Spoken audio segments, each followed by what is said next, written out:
They paved my $80,000 driveway while I was out of state, then handed me a bill and a smile, like they'd done me a favor. They hung bright HOA signs across my grandfather's road, painted fresh center lines, dropped yellow speed bumps, and sat the HOA president on my property like she owned the place. I walked up my driveway and smelled hot tar and pure particular audacity, and that's when I realized somebody had picked the wrong quiet man to mess with. My name's Garrett Sullivan, 52 retired Army combat engineer, and I live on 3 acres outside Willowbrook Estates. Lived here long before the name got fancy or the developer started slicing up the ranch. The crown jewel was always the access road Grandpa built in 87 400 feet of engineered perfection permits, surveys, everything done like a field manual meant to hold heavy equipment, not neighborhood opinions. He built it with the kind of precision that fights wars and finishes projects, and I kept every receipt, every county stamp, every maintenance record in a folder that smelled like oil and paper and habit. When the subdivision went in, the kind of people who love covenants moved next door, lots of neat hedges, clipped opinions, and middle managers who like to club together and call it community standards. Vivian Ashworth slid into HOA president like she'd been born with a clipboard. Picture a high school principal who discovered retail therapy and power designer sunglasses, perfectly tuned smugness, and a talent for turning petty annoyances into crusades. For a year, she perfected harassment into an art form, notices for non-existent violations, complaints to the county about my commercial work, fines for bird feeders and trucks, and the audacity of anyone not wanting to join her little club. I kept my head down, did honest work, fixed cabins and decks, paid my bills until I came back from a week in Wyoming and rolled over black asphalt that glinted like someone had poured a lie across my property. Speed bumps, center lines, signs, private property, HOA members only. Vivian's white Escalade sat like a claim post, and she stood there tapping a clipboard, nails clicking like a metronome of entitlement. "We improved your ugly dirt path," she said, and then with a smile that warmed nothing handed me an invoice for $12,400. The hot tar in the air tasted like betrayal. I showed her the papers, original 1987 Survey County easement maintenance receipts, spread them across my tailgate like evidence at a crime scene. The map said private access easement lot 47. The documents were county filed, notarized, clear as a rifle sight. Vivian's smile flickered. Then she typed, "We have an attorney reviewing everything. Emergency board meeting tomorrow." Her post on the neighborhood group painted me as a freeloader refusing to pay my share. The comments filled up like a mob forming. That night I dug. 3 hours of paperwork archaeology later, I found the first twist someone had tried to include my road in the HOA boundaries on an original neighborhood survey, and the county records hadn't been cleaned up when the development route got finalized. A sloppy, convenient mistake that tilted toward theft. Then a private message from Janet Mills, the property appraiser down the street, landed on my phone. Vivian had been asking about property value increases from paving. She'd run numbers, planned benefits, calculated gains. This wasn't a spontaneous improvement, it was premeditated. The next morning, my truck sported a bright yellow boot and a laminated notice tacked to the windshield: illegally parked on HOA property, $200 removal fee, plus daily storage. I called the sheriff. Deputy Martinez rolled up, read the deeds, tore the boot off in 5 minutes, and told Vivian what I already knew in my gut. You can't seize what's not yours. Still, the neighborhood was buzzing. The Facebook thread turned feral. Vivian doubled down. She'd already made her calculations, and now she played outraged victim with a practiced flair.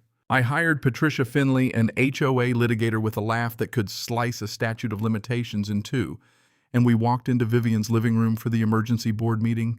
Vanilla candles, porcelain cats, a dining table full of people who suddenly looked like they wished they'd stayed home. Vivian spread papers and lied with an ease that could have been an Olympic sport. Shared access. Mr. Sullivan agreed. Patricia opened my folder and started laying out a different story: original deeds, maintenance logs, county recordings, 15 years of documented ownership and expense. The room went quiet enough to hear a clock breathe.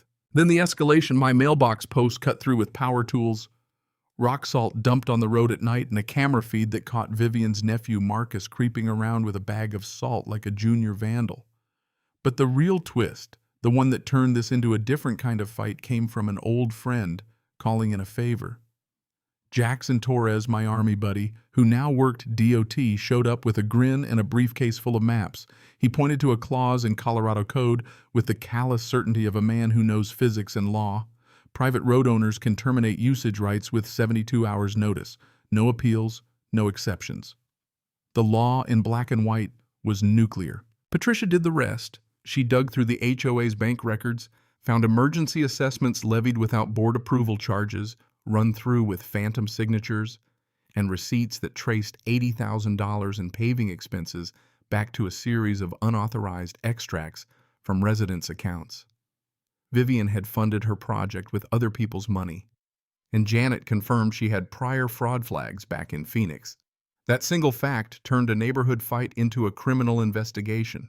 We built a plan that felt like the cleanest kind of revenge because it stayed inside the lines of the law.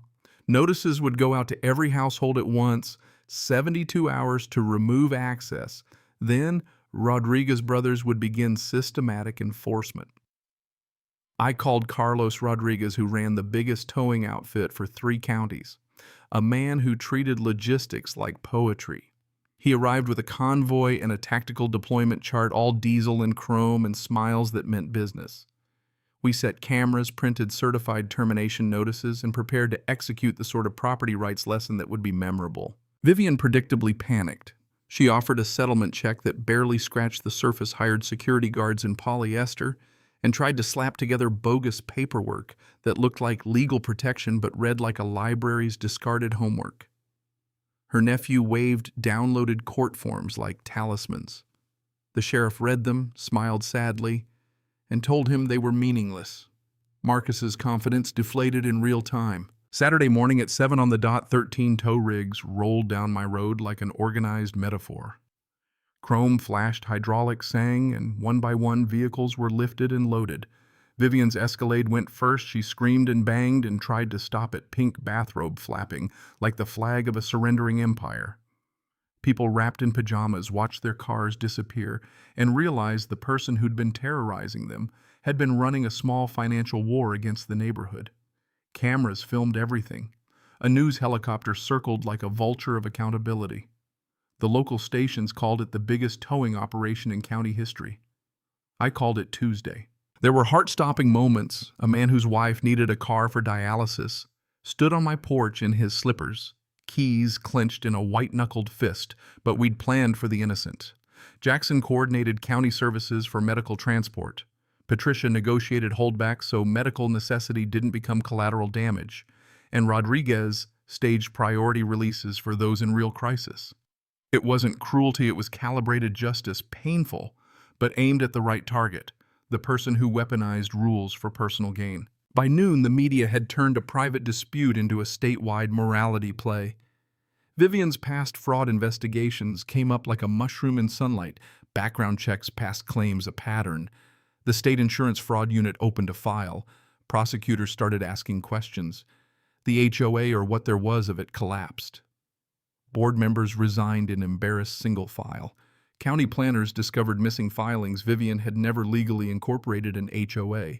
There had been no charter, no proper votes, just a loud woman and a pile of forged authority. Afterward, the neighborhood smelled like diesel and coffee and something softer relief.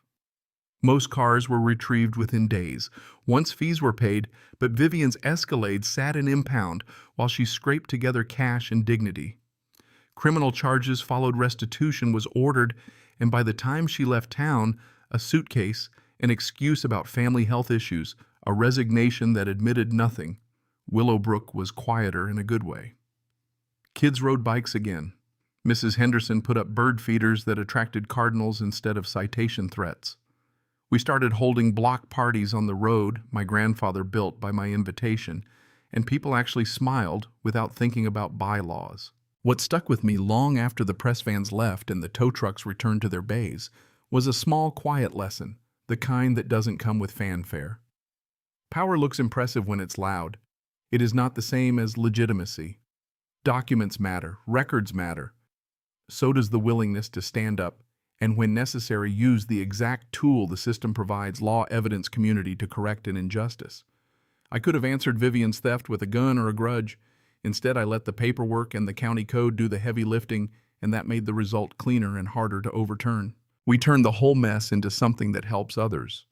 We launched a small fund and a veterans consulting project to help elderly property owners who couldn't afford a Patricia Finley to fight back. People donated, law students received scholarships, and Willowbrook's values recovered, not because a tow truck is poetic justice, but because accountability has teeth. So here's the question I'm leaving you with when bullies hide behind rules and titles. Does the right answer look like legal, surgical revenge, the kind that rips power from the loudest voice and gives it back to law and evidence, or does it cross a moral line where two wrongs can never make a right? Tell me what you think. Have you ever been bullied by an HOA, a landlord, a power-hungry neighbor? Drop your story below. Tell me where you live. And let's talk about what justice really looks like. Cảm ơn các bạn đã xem video. Cảm ơn các bạn đã xem video.